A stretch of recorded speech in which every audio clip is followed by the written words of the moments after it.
Eu tenho vivido alguns desafios na minha vida depois de 32 anos que caminho com o Senhor. Volta e meia eu me encontro enfrentando grandes lutas com velhos inimigos, cujos quais eu já havia pensado ter vencido, pensamentos, vontades, desejos e situações que eu já achava estar totalmente apto a enfrentá-las, e elas têm retornado com forças descomunais, com pressões muito grandes. Não apenas sobre mim, sobre minha casa, sobre meu casamento, sobre meus filhos, sobre a igreja que eu pastoreio, sobre amigos. O mundo espiritual, ele é muito mais real do que possamos imaginar. Eu quero começar com uma pergunta. Como vamos andar com Deus? Como é que nós vamos tornar isso possível? Como é que isso vai acontecer? As diferenças que nos separam são tão grandes que, se olharmos humanamente, isso será impossível. Escolhemos nossos relacionamentos por afinidades. Gostamos de relacionarmos com pessoas que gostam das mesmas coisas que nós, que gostam de cumprir tarefas parecidas. Mesmo que não seja a mesma coisa, mas é legal se eu gosto de esporte. Talvez alguém não gosta do mesmo esporte que eu, mas ao gostar de esportes, isso pode nos aproximar. Se gostamos de sair, isso pode nos aproximar.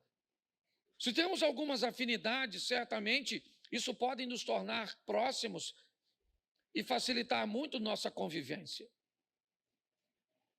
Porém, quando o assunto é Deus, como é que nós vamos andar com Deus, se não há tanta afinidade assim entre nós e Ele? Esse relacionamento tende a ser, às vezes, duro, se tentarmos nos aprofundar nele. Ou então, ele pode ser bem superficial, se não atentarmos para as mudanças que precisam acontecer para que isso funcione. Vou te apresentar alguns textos que eu acho que vale a pena nós refletirmos. O primeiro dele é escrito pelo profeta Isaías, capítulo 55, verso 8. Põe na tela, por favor. Isaías 55, 8 nos diz: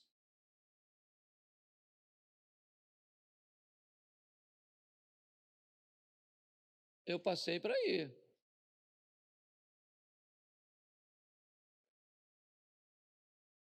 Só diz que não dá para colocar que eu leio.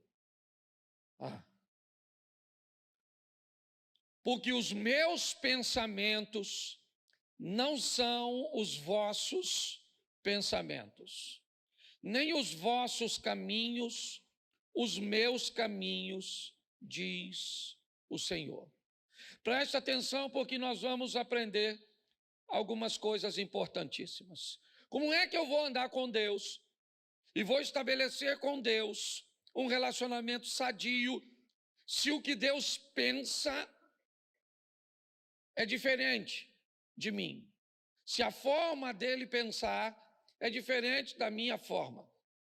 Se por onde ele deseja ir, o que ele deseja trilhar, não é o que eu quero? Como é que este relacionamento vai progredir? Ele vai crescer, porque a Bíblia diz assim: conhecei e prossegui e conhecer. Nós vamos viver de glória em glória, de fé em fé, onde a proposta é uma ascensão, um crescimento. Como é que vamos desenvolver um relacionamento sério, profundo, com alguém que pensa e que deseja fazer, deseja realizar coisas? Seus caminhos são diferentes do nosso.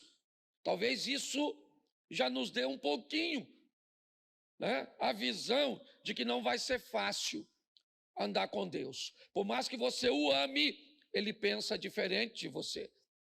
Por mais que você o ame, ele quer que você faça coisas que você não quer fazer.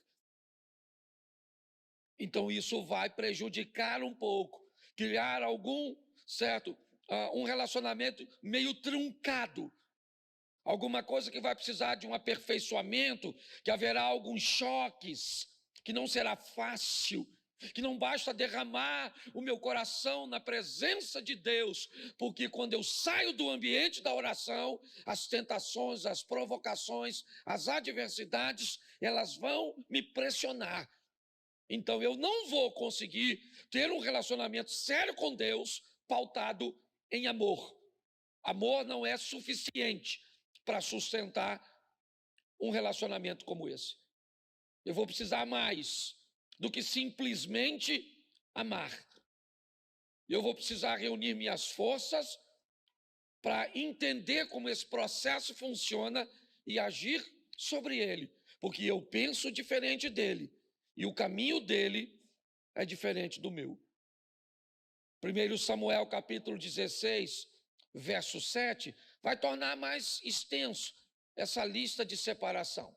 Porém, o Senhor disse a Samuel, o profeta do Senhor: escute aqui, esse cara está velho nessa ocasião, mas deixa eu te explicar, ele ouve a Deus desde garotinho, ele não é um iniciante na caminhada profética. Ele estudou muito tempo ao lado de um profeta muito experiente, chamado Eli. Ele foi treinado. Mas o texto está dizendo, está lá, ó, porém o Senhor disse a Samuel: não atentes para a sua aparência, nem para a sua altura, porque eu o rejeitei. Porque o Senhor não vê como vê o homem vê o exterior, porém o Senhor o coração. Olha só, se o pensamento dele é diferente do meu, o caminho dele é diferente do meu, agora a ótica dele, a maneira que ele enxerga as coisas é diferente de mim. Eu sou capaz de olhar a aparência, de acreditar que uma pessoa, pelo relógio que carrega no pulso, pelo colar que carrega no pescoço, pelo carro que colocou no estacionamento, pela marca da roupa ou da bolsa que carrega, os homens são capazes de avaliar as pessoas por isso. Deus diz: eu não vejo como vocês veem. Então, como é que nós vamos caminhar para um relacionamento que vá além do culto, que vá além dessas 2 horas, né, por dia, ou 4 horas por semana, com Deus? Como é que eu vou fazer isso? Como é que eu vou caminhar para algo mais profundo? Tirar essa água do tornozelo e subir um pouco mais, certo? Trazendo profundidade neste relacionamento. Pode ter certeza que isso não será fácil. Está esperando um ambiente fácil para começar a orar? Não vai rolar. Está esperando um ambiente favorável para ler a Bíblia? Não vai aparecer. Você está esperando um momento propício que você queira jejuar? Não vai aparecer. Se você está esperando um ambiente propício e agradável para você fazer as coisas que vão te aproximar de Deus, prepare-se para se manter distante. Porque as coisas que precisamos fazer para estar mais próximos dele, nós não estamos desejosos de fazer. Mas pastor, então está certo. Como é que nós vamos andar juntos então? O senhor já nos disse em 2 versículos que não há afinidade entre nós. Mas ainda assim, eu quero andar com ele, ele quer andar comigo, e eu estou interessado nisso. Então eu vou te dar mais 2 versículos. O primeiro, Ezequiel 33, 11. Põe aí. Diz-lhes: tão certo como eu vivo, diz o Senhor Deus, não tenho prazer na morte do perverso, mas em que o perverso se converta do seu caminho e viva. Convertei-vos dos vossos maus caminhos, porque haveis de morrer, ó casa de Israel. Preste atenção. Conversão. Se eu quero andar com Deus, eu vou precisar me converter. Eu vou precisar sofrer uma mudança. Convertei-vos dos seus maus caminhos. Não podia ser uma vez só? Para que duas? Para que inúmeras informações sobre isso? Não bastaria uma? Não. O processo, às vezes, é muito lento. Algumas pessoas podem estar mais atoladas, mais aprofundadas, num ambiente hostil, perverso, desafiador do que outras, traumatizadas, presas a consequências de seu passado. Eu não sei, mas você já deve ter ouvido a história de uma mulher que procura um médico dizendo que tem uma dor no corpo todo. Ela diz: toda parte do meu corpo dói, doutor. Ele disse: eu nunca vi uma doença como essa.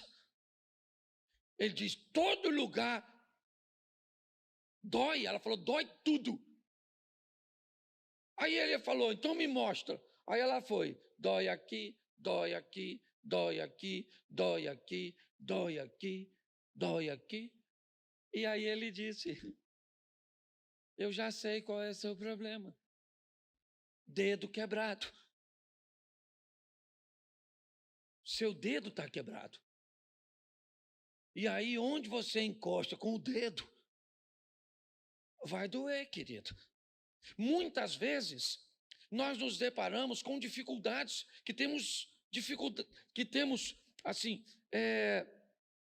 algumas resistências para identificarmos.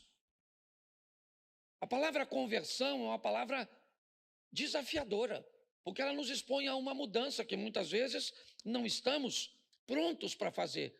Mas e aí? A outra parte é que vai se converter?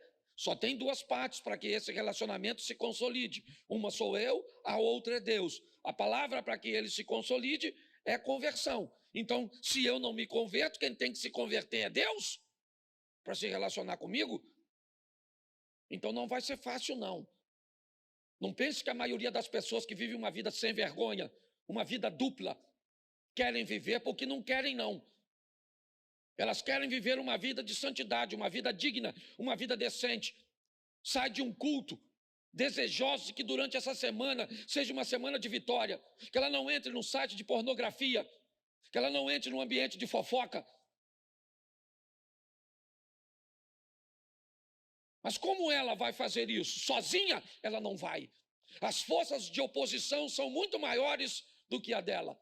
Para que ela consiga êxito nesse ambiente, ela vai precisar de uma companhia, ela vai precisar de um fortalecimento. E se ela não conseguir alcançar isso, se a força do mal convencê-la de que isso não é possível, não é viável, que ela não merece, você pode ter certeza que o que vai acontecer é ela ser envergonhada. Talvez não no ambiente humano, mas no ambiente espiritual. A conversão é algo que precisa fazer parte da nossa vida para que consigamos este relacionamento próximo, crescente e firme.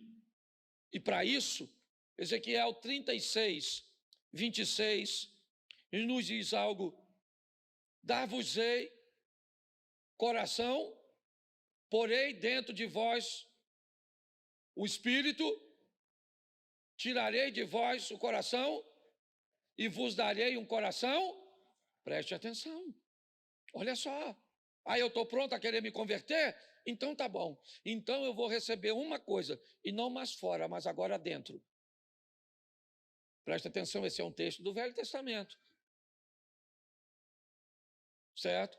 Essa história de um espírito que vem para dentro é uma coisa bem do Novo Testamento. Então preste atenção. Nós precisamos, para ter êxito, permitir que Deus entre. Eu não posso mais caminhar com Deus, simplesmente. Eu tenho que caminhar em Deus.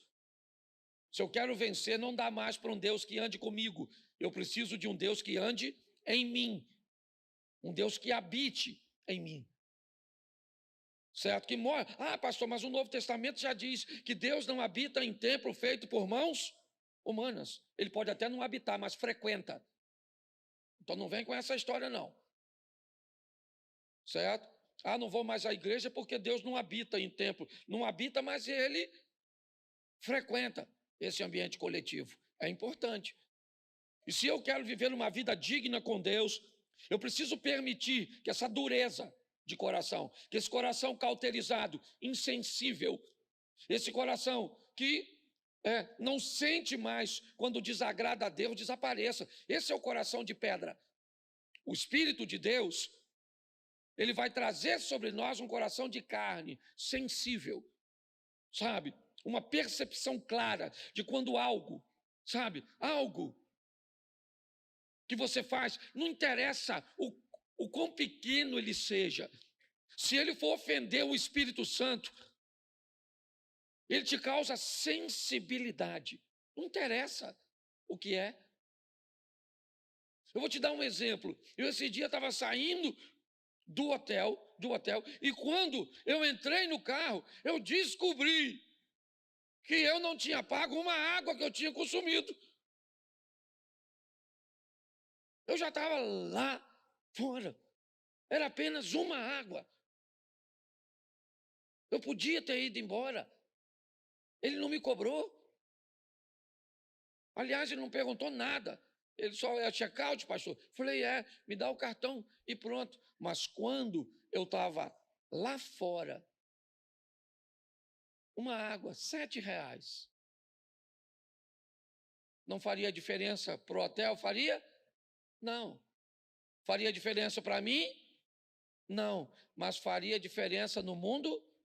Pronto, eu fui lá e paguei a água, ponto, porque você começa a ter um coração sensível. Qualquer coisa que saia do padrão de Deus, não interessa se homem vai ver, se sua esposa vai ver, seu marido, seu pai, seu pastor, seu chefe, não tem mais a ver com a visão humana, é a visão de Deus sobre você.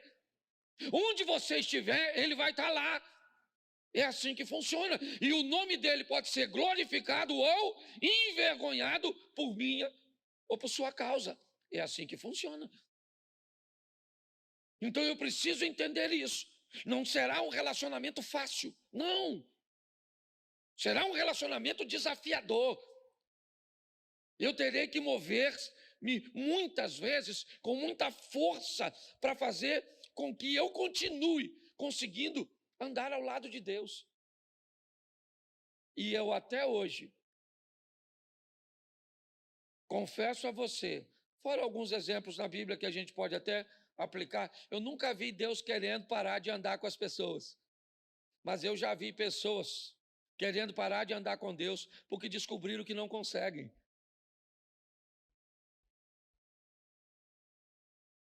Ah, pastor, eu não consigo. Então, eu prefiro ter um coração de pedra. Porque com um coração de pedra eu nem sou capaz de sentir o que eu estou fazendo. Então, como é que eu posso viabilizar isso? Coloque na tela, por favor, Tiago 1,12. Vou mais rapidinho, que eu até passei. Se me dá mais 6 minutinhos e eu termino. Tiago 1,12. Bota aí. Bem-aventurado o homem que suporta com perseverança a provação, porque depois de ter sido aprovado, receberá a coroa da... Você tem uma outra tradução para botar para mim, irmão? Ela está muito fora. Tem ou não? Se não tem, eu leio a minha, para ganhar tempo.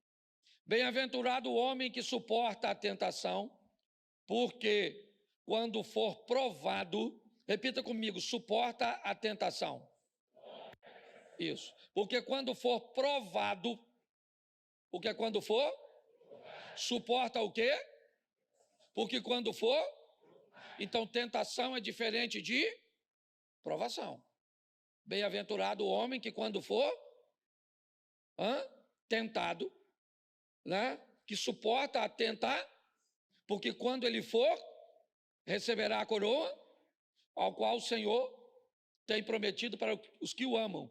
Agora, verso 13: ninguém sendo tentado, diga, de Deus sou, porque Deus não pode ser tentado pelo mal e a ninguém, mas cada um é tentado quando atraído e engodado por sua própria concupiscência. Depois, havendo a concupiscência concebido, dá luz ao pecado, e o pecado, sendo consumado, gera a morte. Preste atenção. Você quer se dar bem nesse relacionamento entre você e Deus?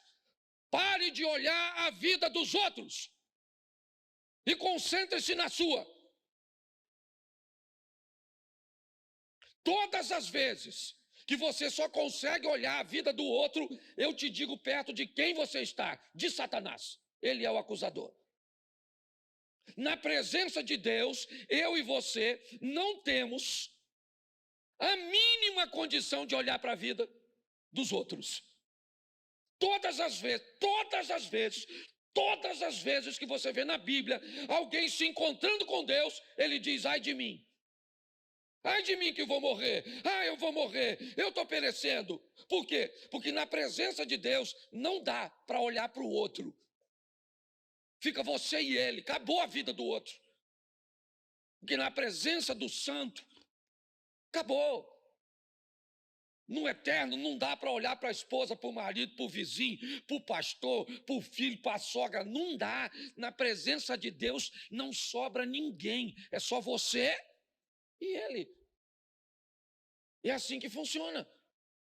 Então, se eu quero fazer isso dar certo, eu tenho que ter um autoconhecimento. Entender que a tentação precede a provação. Todo homem vai ser tentado quando ele for atraído e engodado por sua própria concupiscência. Seus desejos materiais envoltos em sensualidade ou não. A concupiscência ela é bem abrangente. Mas o que a Bíblia está dizendo é mais ou menos assim. Você vai ser, no campo da sexualidade, tentado por pensamentos eróticos, por desejos sexuais, por ter uma parte em você que não é cumprida. O nome disso é provação. Ou é tentação, perdão. Mas a hora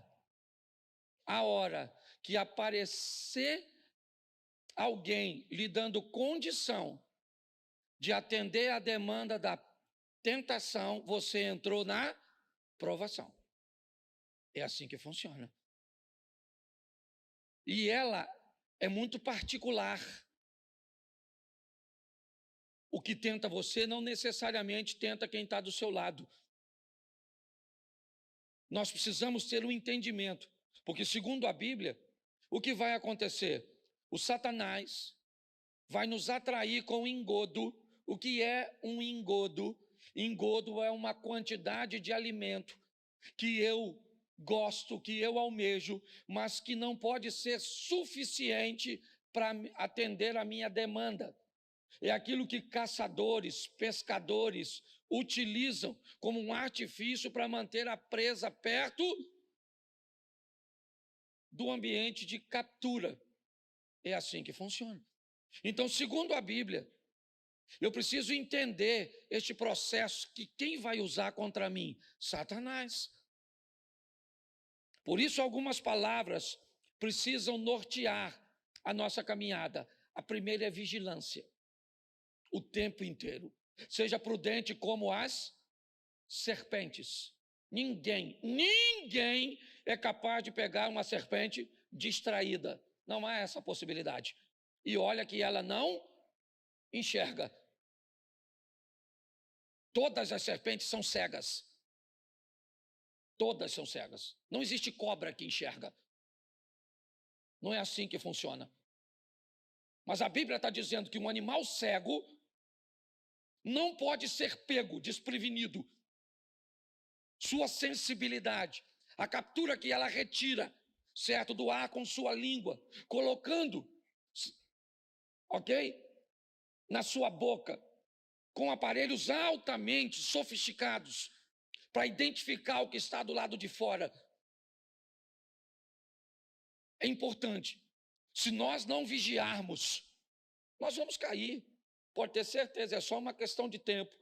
Talvez não seja nenhuma queda tão grande para te humilhar, mas pode roubar sua vitória, pode impedir seu crescimento, pode atrasar seu percurso.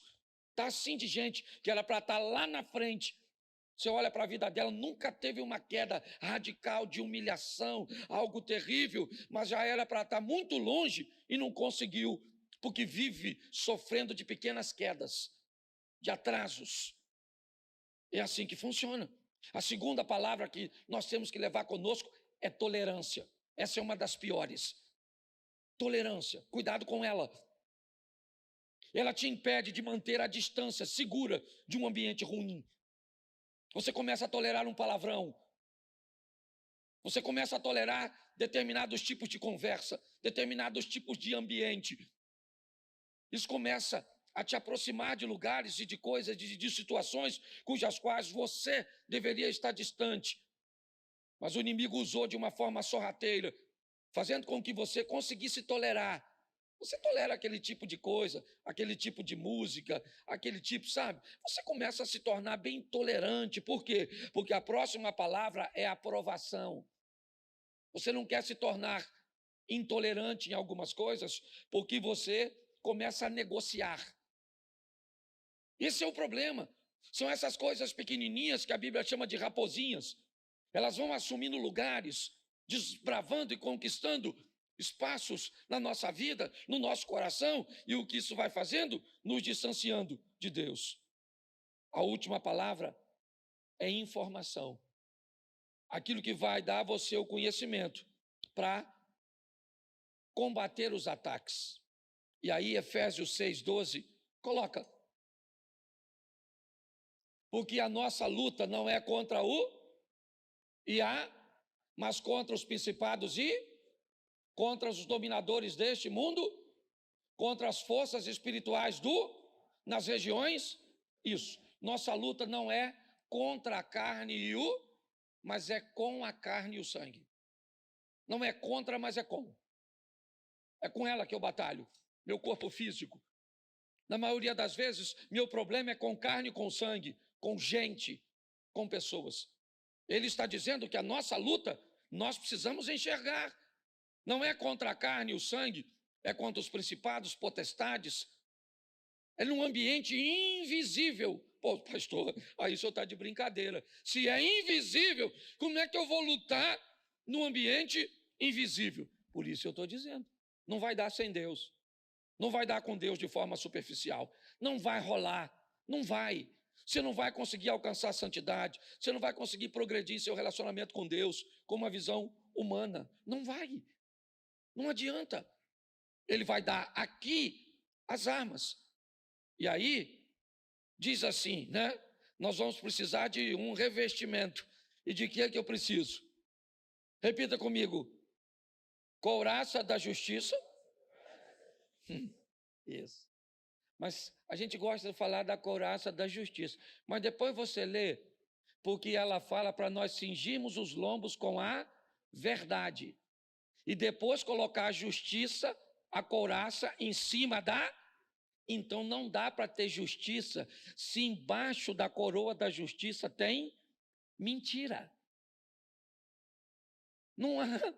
Você bota a couraça da justiça em cima de um lombo cingido por mentira. Então ele disse: cinja seu lombo com a verdade, e em cima da verdade coloque a couraça da justiça. Está lá. Os pés devem ser preparados com o evangelho da paz. Isso, paz. O que eu falo traz paz? Sim ou não? Muitas vezes eu estou perto de pessoas que contam histórias soltas. E a minha mente já capta, porque a Bíblia diz que a palavra de Deus é apta para discernir as intenções do coração das pessoas. Se você conhece a palavra, ela começa a desvendar. Às vezes eu estou caminhando com alguém e alguém conta uma historinha para falar que um outro fulano fez algo. Sabe aquele falar sem falar? Sabe como é que é? Aquele veneno numa dosezinha que às vezes nem parece. O que eu vejo é que muitas vezes eu não estou julgando ninguém, não. O meu desafio é esse. É entender que se eu quero lutar no mundo espiritual, o evangelho que eu carrego é um evangelho de paz, de verdade, e não de contenda, de intriga. Não interessa. Se eu não posso resolver, então cala a boca. Porque pior, a gente ainda dissemina os outros a falarem mal, a pensarem mal, a uma série de coisas. E é assim que funciona. O escudo da fé sob os dardos. Olha só. Olha que coisa interessante. O que é um dardo? O dardo é o quê? É um objeto que ele é lançado. O escudo é para nos proteger dos dardos inflamados do maligno, que ele vai jogar de longe. Ele não precisa possuir você e nem a mim. Não há necessidade disso. Basta lançar alguma coisa sobre nós que faça com que façamos a vontade dele. Precisamos desse escudo. Na nossa cabeça está o capacete da isso. Uma coisa deve estar na nossa cabeça para sempre. O que que é? A salvação. Salvação de quem? De todo mundo. Se o que eu vou fazer não é para salvar pessoas, tem alguma coisa de errado. Se eu trabalho para Cristo, tudo o que eu faço é com o propósito de salvar pessoas e não de enfiá-las no inferno. É assim que funciona. A espada do Espírito, a palavra de Deus, termina no 18, dizendo: orando todo o tempo, com toda a oração e súplica no Espírito, e vigiando nisso com toda a súplica e perseverança dos santos. Não é mágica, irmãos. Não é mágica. É difícil pra caramba. Não é fácil. Se você esperar querer para viver, eu vou te dar uma notícia: não vai. Não é para quem quer. Se relacionar com Deus não é para quem quer.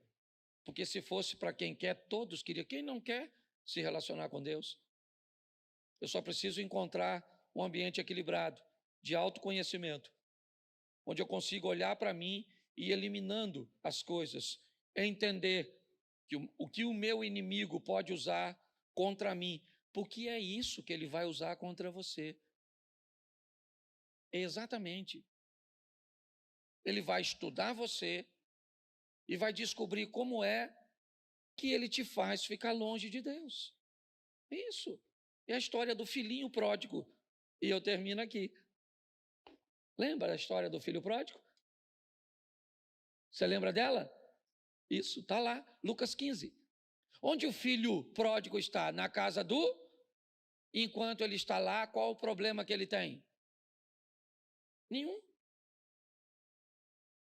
O pai tem um inimigo, sim ou não? O inimigo do pai quem é? Satanás. Mas como é que Satanás mexe no filho pródigo, se o filho pródigo está na presença do pai? Então o que ele faz? Eu vou tirar o filho da presença. Porque se eu tiro o filho da presença, eu tiro o filho do ambiente de proteger, e agora ele é um alvo fácil.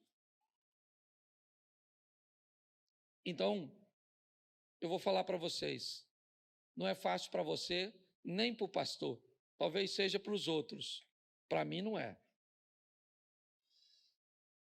A briga é feia. Eu não estou afim de orar, eu não estou afim de ler a Bíblia, eu vou ler, dá sono, dá preguiça, ou as letrinhas embaralha. Você está afim de jejuar, dá uma fome desgraçada. Mas eu vou falar uma coisa para você. Nós vamos vencer. Certo? Pelo menos eu estou afim desse negócio aí. Eu vou vencendo, tem hora que eu dou uma voltinha assim, ó. Aí eu dou mais uma aceleradinha e vou. E estou há 32 anos. Lutando para ir. E já vi gente cair para caramba. Eu já tive umas escorregadinhas assim. Já escorregou, Abner? A Jacira aí de olho em tu, é ou não é?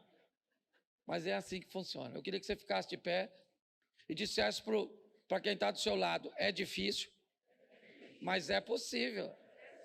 É isso aí.